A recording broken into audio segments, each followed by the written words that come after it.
continuer de parler de l'Afrique du Sud. Magloire, on évoquait donc l'avenir de Cyril Ramaphosa qui doit entrer en campagne et normalement la lutte contre la corruption doit être un de ses slogans de campagne. Oui, c'est ce que je disais, qu'il savait très bien que la lutte contre la corruption, en tout cas sa mandature, était axée sur ça principalement. Et donc, pour pouvoir avoir des arguments solides, le moment venu, c'est pour cela qu'on essaie de faire tout cela pour pouvoir convaincre quand les périodes électorales vont s'approcher. Et je développais une argumentation selon laquelle il va être un peu difficile. C'est vrai que c'est faisable, mais on sait que nous sommes en Afrique après tout. C'est vrai que dans ce genre de situation où le président est en difficulté, qu'on arrive, n'est-ce pas, à le déshabiller publiquement comme cela, c'est un peu difficile. Et je sais que c'est vrai, ils ont vu venir les choses, mais ils mettront en branle leur stratégie, leur machine, pour qu'au finish, le président puisse en sortir, pas blanchi, mais un peu clean. Non, en Afrique du Sud, c'est pas qui d'avance sauver Thabo Mbeki. Thabo Mbeki, premièrement. On n'a pas pu sauver Jacob. Si tu es bien après Thabo Mbeki Zuma, est-ce que l'ANC peut se payer encore le luxe de lâcher un autre? Mais bien sûr, il y a des gens qui sont là. Non, ils ne prennent pas ça comme cela. Ils ne veulent pas entacher et puis ils ne cherchent jamais à entacher l'image du parti. C'est pour cela que les leaders même du parti, au sein du parti même, des voix s'élèvent quand de pareilles situations arrivent pour situer les responsabilités et dire que c'est des responsabilités individuelles et que ceux qui ont posé ces actes puissent l'assumer comme tel.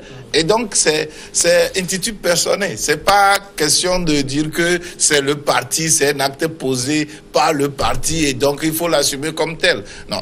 On sait qu'il y a des figures de proue et de poids, qui sont dans l'ombre. Nkokozana de la mini Zuma, qui n'a pas digéré ça. Mais attends, ils ne vont pas le faire cadeau. Pourvu que ça s'arrête là, mais je doute fort. Oui, mais ils ne vont pas lui faire cadeau. On dit pratiquement les mêmes choses. Je vous disais que il sait parce que. Non, on ne dit pas la même chose. Toi, tu penses que le président Cyril Ramaphosa, c'est un homme de la maison. Ouais. Il n'est pas né de la dernière pluie non plus. Oh, Zuma est de la maison. Thabo Mbeki est né même dans cette maison. Govan Mbeki. Zuma et l'affaire et Cyril Ramaphosa, ce n'est pratiquement pas la même affaire. Attends, quand on dit que tu as perçu des pots de vin pour pouvoir alimenter tes fonds de campagne, c'est aussi grave qu'on dise que tu as utilisé pour se faire élire. Ça, c'est la tricherie même. Ouais. Ça, on peut te poursuivre devant tous les tribunaux du monde entier. Ça se poursuit. Je n'ai même pas dire que c'est pour Zuma. On peut dire qu'il a trouvé des fonds, il dit que ça c'est des fonds de l'État, il a mis dans la construction d'une résidence privée. C'est mineur d'ailleurs par rapport à la tricherie. C'est-à-dire que tu as pris des fonds illégaux pour te faire élire. Tu as triché toute la République. Écoute, c'est pas une petite affaire ce qui arrive là-bas. Je sais que ce n'est pas une petite affaire. Et moi, ce que je dis tout simplement, c'est que quand je vois que le président même se met au devant de la scène. Et il n'a pas le choix. Oui, c'est ce que je dis. Il n'a pas le choix. C'est une stratégie pour lui. Oh, c'est pas question de stratégie. Il n'a pas le choix. Est-ce qu'il a autre choix? Il n'a pas autre choix. Oui, mais voilà, rassurez-vous qu'à la fin, il s'en sortira gagnant. Non, il a déjà encaissé le coup. On verra à la fin. Vous allez voir que le président... fait cadeau à ses prédécesseurs, je ne crois pas qu'on pourrait le faire cadeau. Parce que ces donations-là ont faussé la base des élections. Mais bien sûr. Vous voyez, donc l'opposition, la ministre... comment ça se n'est pas aussi sûr que ça? S'il a gagné... Il a perçu les fonds ou pas? L'argent a servi à quoi? L'argent a servi à financer les campagnes. C'est des fonds mobilisés pour les campagnes. Et c'est suite à ces campagnes qu'il a été élu. Il a triché. Il n'y a rien à faire. Il a triché. Vous avez vu que l'opposition... Non, comment ça? L'argent est destiné à faire quoi? À faire des campagnes. Non, mais voilà. Et au cours de ces campagnes, à l'issue de ces campagnes, il a été élu. Il a été élu frauduleusement alors. On va changer de sujet, on va parler d'un voisin de l'Afrique du Sud, le Zimbabwe, qui déchante un an après la chute de Mugabe. Quand on évoque les soulèvements qui ont conduit à la chute de Robert Mugabe, bien, le visage de plusieurs Zimbabwéens s'illumine, mais il y avait tellement de joie dans l'air que aujourd'hui, eh bien, beaucoup de Zimbabwéens ont commencé déjà par regretter l'avenir. 93 ans, le vieux Robert Mugabe avait été poussé à la sortie en 2017. Après 37 ans de pouvoir, malheureusement, Thierry Afwanukwe, eh bien, le Zimbabwe n'a pas véritablement changé. Oui, vous savez que les Zimbabwéens ne se sont pas préparés à ce que Robert Mugabe quitte du jour au lendemain le pouvoir. Donc, il n'y a pas eu de préparation pour aller vers cette transition, ou je ne sais pas, vers cette alternance. Donc, tout s'est fait dans la précipitation. Maintenant, le nouvel homme fort de ce pays-là, je dirais que si c'est pas trop dire, c'est un cadeau empoisonné qu'on lui a donné, puisque le pays était dans une situation financière difficile. C'est vrai, il a fait des promesses. Par après, il s'est fait élire, mais vous savez, les réalités de ce pays-là sont telles que il ne peut pas faire du miracle. Donc, il faudrait travailler pour rassurer les partenaires extérieurs afin que ceux-ci puissent revenir dans le pays et investir. Donc, c'est pas quelque chose à gagner dans 2 ans ou 3 ans. Ça va être un travail de longue haleine. Donc, les Zimbabwéens doivent espérer, patienter jusqu'à ce que ils puissent commencer par à récolter les fruits de cette alternance. Est-ce que les Zimbabwéens n'ont pas trop patienté 37 ans de Mugabe? Oui, mais malheureusement, ils n'ont pas le choix parce que Robert Mugabe a mis le pays complètement à terre.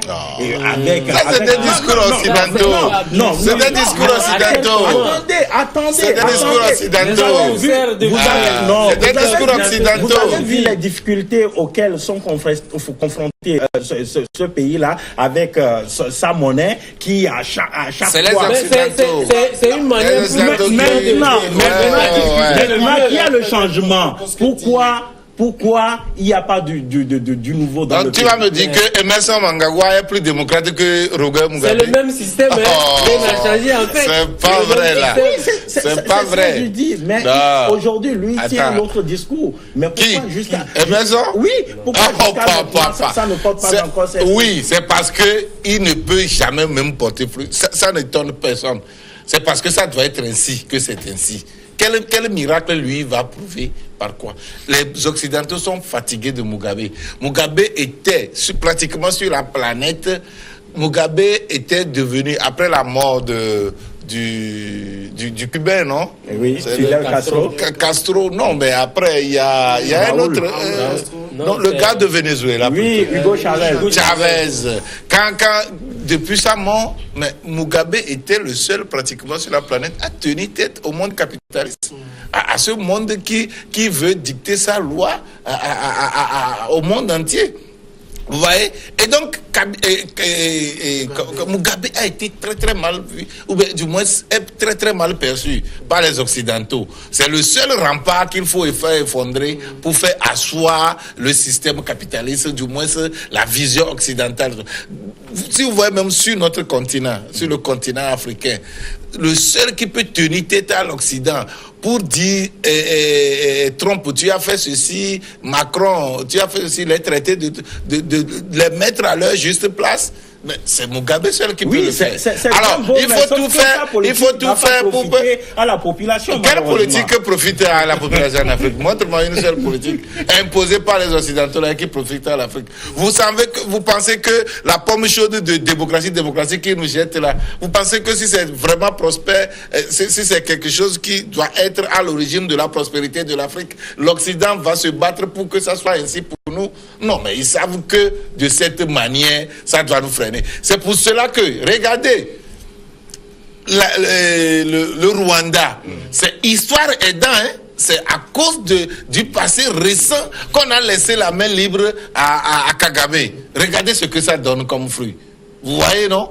Mais vous savez, on va attendre un tout petit peu à un moment donné, hein, quand l'Occident va tourner encore ses regards sur le Rwanda, vous allez voir comment on va traiter Kagame de tous les noms. On va non mais attends, quand il ne voulait pas du vieux Mugabe, mais on disait qu'il est mauvais jusqu'à ce que Tsvangirai a été placé à ses côtés. Et là, Zimbabwe est devenu Eldorado. Ah non. Oui, mais pour le moment, il y a un an quand même, quand les Zimbabwéens faisaient tomber Mugabe, c'était pour vivre mieux. Parce que je rappelle qu'aujourd'hui, le pain, l'huile et tous les produits de première nécessité manquent toujours. Pour acheter du pain, il faut une brouette de francs zimbabwéens. C'est pire quand même, c'est pire même plus que l'époque de Mugabe. Bon, Ce qui se passe maintenant. Et moi, je le disais depuis un moment, ce discours qu'on fait passer dans l'opinion, c'est beaucoup plus un discours occidental. Hein. Ouais. Et c'est vrai, en Afrique, on a tous des difficultés. Dans tous les pays, il y en a des difficultés. Mais comme Dimas l'a rappelé, on en avait eu des Muammar Kadhafi. Le tout dernier, c'est le vieux Mugabe. Et il fallait tout faire pour le gommer de là. C'est pourquoi on disait tout et rien de lui. Mais on a vu l'image que présente Harare. Hein. Ce n'est quand même pas la dernière capitale de l'Afrique. Et donc, c'est les conséquences. Si aujourd'hui, moi je dis, si aujourd'hui les Zimbabwéens sont obligés d'acheter du pain avec les brouettes et tout, moi je dirais même que c'est la résultante de la politique ou du traquenard que l'Occident a posé au vieux Mugabe pour qu'il puisse tomber dans des difficultés énormes. Et c'est ce que, comment vous appelez son successeur, Emerson ramasse aujourd'hui. Et la réalité... C'est Mugabe qui a voulu faire une politique agraire qui n'a pas véritablement marché. Il a exproprié, c'est vrai que les terres n'appartenaient pas aux Blancs, mais il les a expropriés. Or, c'est eux qui ont la technologie et les moyens nécessaires. Au même moment, c'est eux qui ont les grandes agences de presse, c'est eux qui envoient les informations. Qui vous a dit que ça n'a pas marché? Vous pensez que des gens vont vivre dans un pays et ils vont voir des étrangers, ouvertement étrangers, qui viendront s'accaparer de toutes les terres, Non, mais c'est inadmissible. Ne serait-ce que pour leur propre fierté. Non, il faut réglementer ça. Dans tout pays, un président ne peut être jamais aimé à 100%. Ça, c'est clair. Ouais. Et vous irez au Zimbabwe que vous trouvez des supporters de Mugabe, ça c'est clair. Et je vous dis, en Afrique du Sud, le vieux Mugabe est très populaire. Et parce que c'est les mêmes réalités politiques. Même au Zimbabwe, on l'oublie, Mugabe, c'est un héros. Absolument. Et donc, moi, je suis absolument contre ce discours-là. Mais revenons à notre débat. Je dis, oui, objectivement, je dirais que les Zimbabwe, c'est quand même un an de pouvoir. On ne va pas quand même demander trop à Emerson. C'est vrai qu'il a tout un mandat devant lui. Emerson ne fera rien. Un an, c'est beaucoup, mais c'est très peu. Donc, je leur demanderai un peu de clémence sur ce plan. Mais de façon globale, je dirais que Emerson ne fera rien d'extraordinaire. C'est le même système. Et les Emerson et tout ça, ils étaient même d'accord pour que le vieux puisse continuer à gouverner. C'est parce qu'à un moment donné, ils ont su que la première dame avait voulu succéder à son mari. C'est ça qui n'a pas plu aux différents États, enfin, aux têtes pensantes de la ZANU-PF. C'est pourquoi ils ont tout fait. Vous allez voir qu'à un moment donné, on parlait même du putsch, mais c'est les putschistes qui gardait encore le vieux. Et donc, c'était tout sauf un putsch. Justement, quand on fait un putsch là, tu veux que qui vienne garder la victime du putsch? C'est eux seuls qui peuvent le garder. Voilà, donc, et c'est là même l'origine même du putsch. C'est le fait que le vieux soit isolé. Et qu'on vienne faire la déclaration de démission à sa place, alors qu'il n'était même pas au courant. Il était dans sa résidence surveillée. On est venu déclarer que le vieux a démissionné. Premièrement, on avait voulu lui faire lire ça. Quand il est arrivé, il a sorti le papier. Et après, on l'a mis en résidence surveillée. Donc, on est venu faire la déclaration à sa place. Ce qui a été fait pour qu'on dépose le vieux Mugabe, c'était en réalité pour faire ombrage ou du moins obstruction à sa femme, qui en réalité voulait mettre de côté tous ceux qui avaient collaboré durant 37 ans de pouvoir avec le vieux. Et donc c'est ça. Donc il n'y a rien d'extraordinaire qu'on puisse attendre du président Emerson. La seule façon, aux gens d'être un peu clément. La seule façon de développer l'Afrique, c'est le travail. Et si réellement l'Occident voulait réellement que l'Afrique se développe, on aurait pu nous mettre au travail. Je ne dis pas que c'est l'Occident qui doit venir nous mettre au travail, mais nous laisser les mains libres pour qu'on soit réellement au travail. Pour qu'on ne nous apprenne pas que notre bonheur dépend obligatoirement du départ d'un président de la République. Et donc, si ce président ne quitte pas, on ne sera jamais prospère, on n'aura jamais le bonheur dans le pays ne sera jamais développé, et patati et patata. Non, seul le travail. Et vous avez vu la Chine. La Chine, c'est le prototype du développement par le travail. Vous avez vu même le Rwanda à côté ici. C'est pas des gens qui se lèvent pour crier de gauche à droite et celui-ci doit partir. Non, c'est le travail. Si vous prenez le Maroc à côté, le seul pays pratiquement en Afrique qui exporte son économie, qui va acheter les sociétés de communication, qui va acheter les banques de gauche à droite, ce n'est pas le départ de Mohamed VI, c'est pas le travail. Et donc, ce discours trompeur de liberté, de démocratie, que nous captons comme libertinage et désordre, ça ne peut jamais nous faire avancer. Et on doit s'en rendre compte. Mais c'est ça la réalité. Il faut le rappeler, il y a eu des centaines de milliers de Zimbabwéens qui étaient descendus dans les rues pour célébrer le départ de Mugabe. Oui, aujourd'hui, c'est la désillusion. Vous voyez, c'est ça que je disais.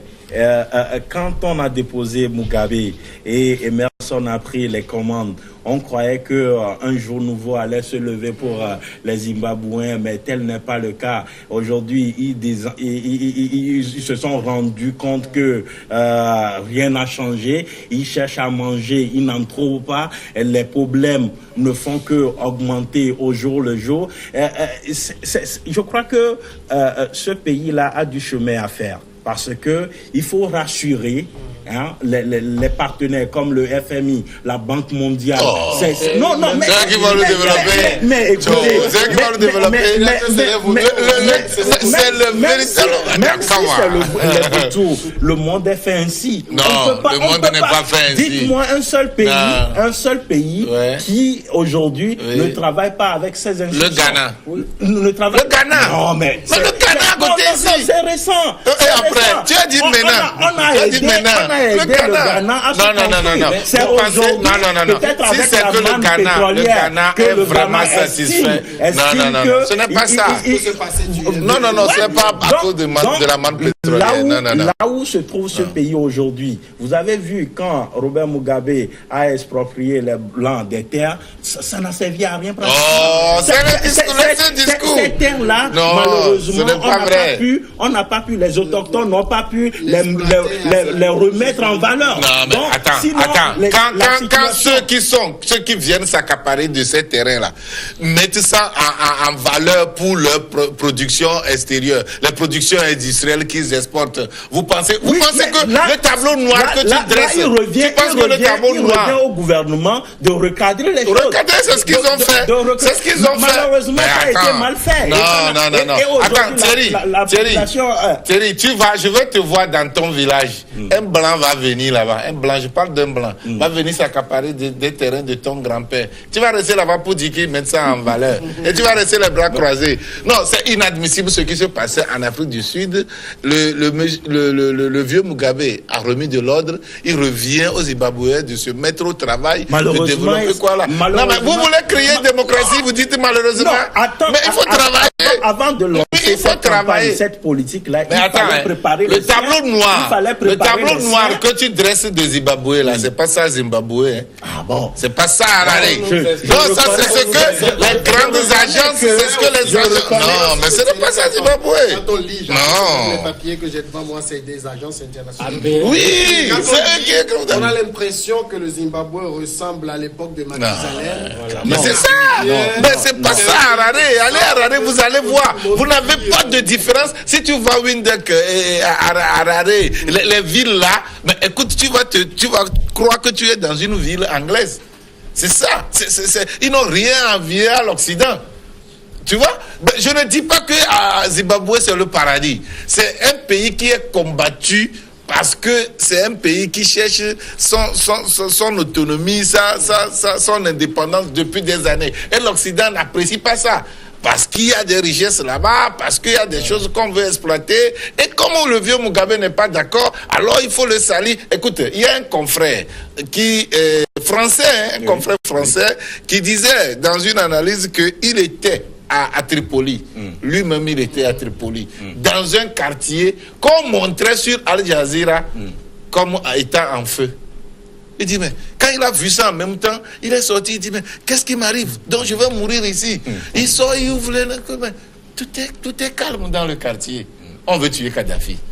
Alors il faut trouver tout. Puis surtout quand on veut chercher actuellement la mode qui est l'intervention entre guillemets humanitaire, qui est maintenant, mais c'est ça. Et donc il faut que les violations des droits de l'homme soient massives. Et donc c'est seul pour cela qu'on peut voir les États au niveau des Nations Unies décider d'intervenir. Parce qu'on dit que là-bas, on tue les gens massivement. Kadhafi qui traite ces populations de rats, de ceci. Alors que si tu suis le discours, réellement, il n'y a jamais eu ça. Et donc, on vient, on monte tout et on veut intervenir pour te tuer, pour détruire. Parce qu'on sait que c'est la le réalité leader. est là, au Zimbabwe, les gens n'ont pas à manger. Oh non, laisse tomber. Combien de personnes meurent de faim? Combien de personnes meurent de faim?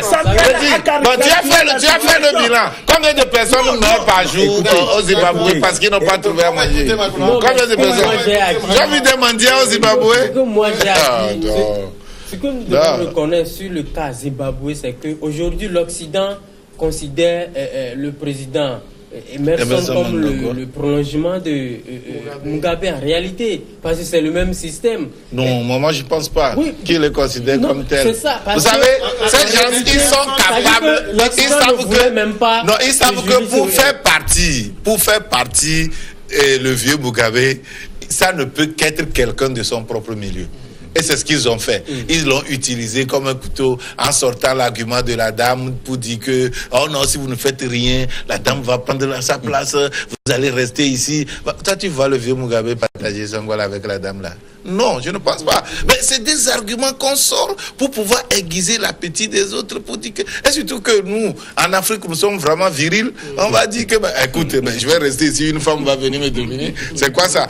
C'est des sociétés comme l'Afrique, des sociétés comme même les Américains avec le Far West, ils ne sont pas prêts pour qu'une dame vienne les diriger. Alors là, quand on dit que c'est la dame là qui vient, c'est la coalition autour de la chose pour faire chasser la dame.